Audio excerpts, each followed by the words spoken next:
خداوند کے زندہ اور پاک کلام میں سے احبار کی کتاب اس کا 24واں باب۔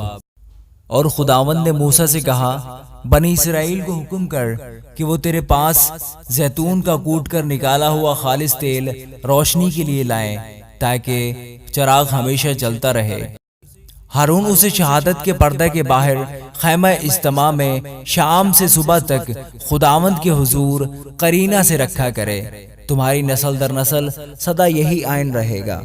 وہ ہمیشہ ان چراغوں کو ترتیب سے پاک شمعدان پر خداوند کے حضور رکھا کرے، اور تو میدہ لے کر 12 گردے پکانا، ہر ایک گردہ میں ایفا کے 2/3 حصہ کے برابر میدہ ہو، اور تو ان کو 2 قطاریں کر کے ہر قطار میں 6 روٹیاں پاک میز پر خداوند کے حضور رکھنا، اور تو ہر ایک قطار پر خالص لبان رکھنا تاکہ وہ روٹی پر یادگاری یعنی خداوند کے حضور آتشین قربانی کے طور پر وہ سدا ہر سبت کے روز ان کو خداوند کے حضور ترتیب دیا کرے، کیونکہ یہ بنی اسرائیل کی جانب سے ایک دائمی عہد ہے۔ اور یہ روٹیاں ہارون اور اس کے بیٹوں کی ہوں گی، وہ ان کو کسی پاک جگہ میں کھائیں، کیونکہ وہ ایک جاویدانی آئین کے مطابق خداوند کی آتشین قربانیوں میں سے ہارون کے لیے نہایت پاک ہیں۔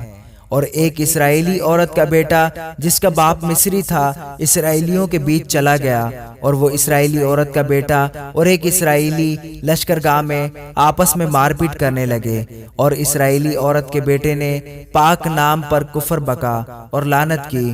تب لوگ اسے موسیٰ کے پاس لے گئے۔ اس کی ماں کا نام سلومیت تھا، جو دبری کی بیٹی تھی، جو دان کے قبیلے کا تھا، اور انہوں نے اسے حوالات میں ڈال دیا تاکہ خداوند کی جانب سے اس بات کا فیصلہ ان پر ظاہر کیا جائے۔ تب خداوند نے موسیٰ سے کہا کہ اس لعنت کرنے والے کو لشکرگاہ کے باہر نکال کر لے جا، اور جتنوں نے اسے لعنت کرتے سنا وہ سب اپنے اپنے ہاتھ اس کے سر پر رکھیں، اور ساری جماعت اسے سنگسار کرے۔ اور تو بنی اسرائیل سے کہہ دے کہ جو کوئی اپنے خدا پر لعنت کرے اس کا گناہ اسی کے سر لگے گا، اور وہ جو خداوند کے نام سے کفر بکے ضرور جان سے مارا جائے۔ ساری جماعت اسے قطعی سنگسار کرے، خواہ وہ دیسی ہو یا پردیسی۔